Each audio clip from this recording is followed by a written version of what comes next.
अरे लागो ते खुद ही दीवाना हो फोटो के चुम ले लो जाना हो मान ले पियाम के पति पगली देखारे अदरबती पगली देखारे अदरबती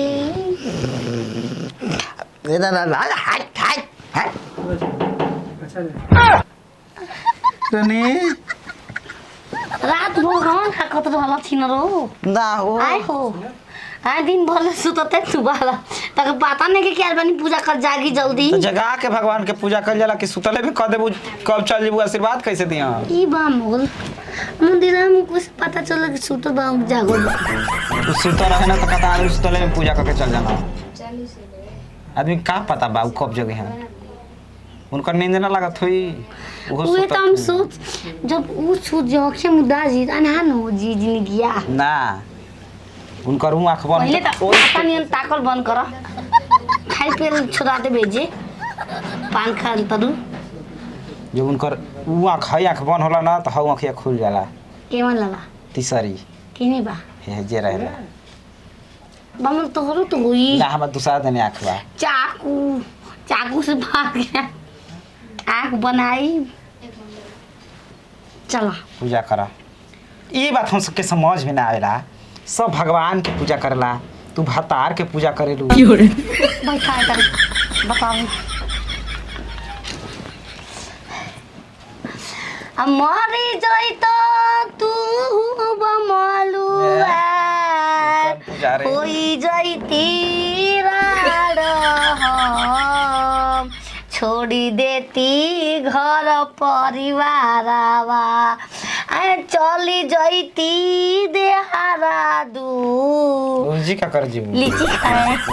तेरा माई के जियते तो के लीची खिया दे मुआवत काहे के बाड़ी ऐसी बा मन तो से बहुत प्यार करे नी अरे तो हमार पूजा तू अब करा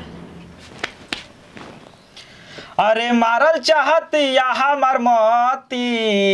पगली देखावे अगरबत्ती अजियाते फूकतिया तापतिया लेके लकड़ी हमके मिर्गियात का बाड़ी हाँ के नाचो दा मजा खाना बना दो है तनी बेले राम बानी लामपुर गइल ही दुकान पर बीमार बाड़ी को हाँ बेले राम बानी तो लामपुर का जाए के रहा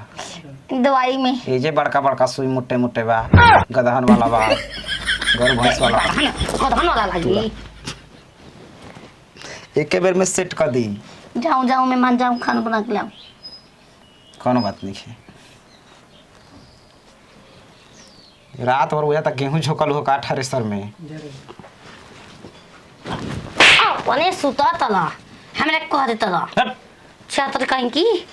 जो जल्दी लेके आ चाय बनाइयो तो दूध डाल दी हो मनतावरी मैं जान तनी मर्द भाड़ा चल गया ना बहुत परेशानी बीतता गैसो भराए के में 2 आदमी के जोहवाए के पड़ता गेहूं पिसवाए में 2 आदमी के जोहवाए के पड़ता अबे बिजली तार खराब होता 2 आदमी के जोहे के पड़ता आ जानते बड़ कि अपन मर्द तो अपन है ओखना स अपन मर्द के जगह दुनिया में केहू लेवे वाला बाटे अरे 10 20 50 पत को तो ले 100 200 दे देना खाए तब ना ते ए चिलर वो भौजी रुजो मानठाने की महल है बेरा माठा ना चाहिए हो हां तसमई खाए के बेरा मन रह तनी दूधवे दे दे तू नहीं खेते दिन डेली पे हो डेली पे पैसा ले 80 रुपए रेट लगाता 80 रुपए 85 रुपए 100 रुपए फाइट लगाता ओकर सब कर माने 50 के 60 के दूध खूब बकेना पे भैंस भी हमार ठीक बा 50 रुपए लीटर तरक दे दी एक दिन ले को रहे कैसन त तिरछावत रहे दो कभी ना मत ले जा हां बकेना पाइल पिया अच्छा तो अब का करबू आगल बन त 1 किलो दइए द बुलावत रही तनी हमर पैपवा खस द गैसो टाइम लेखे भौजी मेहरारू राजा दी पूजा करती है घरी बड़ा सुनतनी करता है ना पूजा रोज अगरबत्ती देखा इने टीको मरले होई ओहो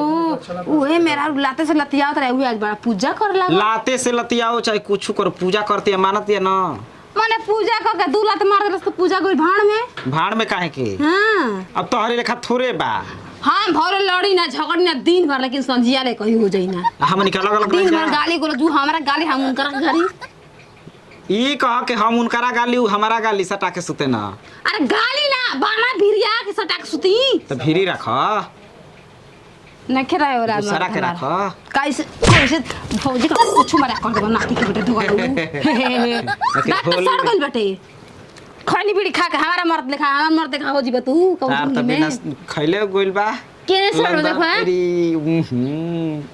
कने चला कहां बा चले के कहां चले के चला तो के दिखाई के हमर मेरा का करे ले तो यही बात बचाओ तन देखे तेरा मेरा रुका कर ले तारा के जा का जेबू ला जा जेबू हम हां कहीं तू मत लगा जा एक से तो डेरा तर ले जैसे चला अगर हमार बात सच निकलल तो दूध के पैसा ना देबा फ्री में ले हां हां तहार बात निकल जी तो दोगुना पैसा 150 रुपया किलो ले चल आओ, पते चल जाएगी। कितना लिख बिया हम भतरा के लेके उड़ार गली सारा राड़ी सवतिया पूजो ना गई रे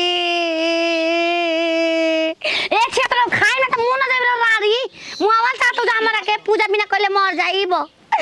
आयो बा मल के ने चल गइला रने माई फटा को अरे हट हट काहे खिसिया गेलो कहां गयो रे भोसरी वाला पूजा करू रे तोर माई के पूजा करू रे छिनरी पूजा करू हमार पूजा करी अगरबत्तिया कहां बा कौन पर्वती रे भोसरी वाली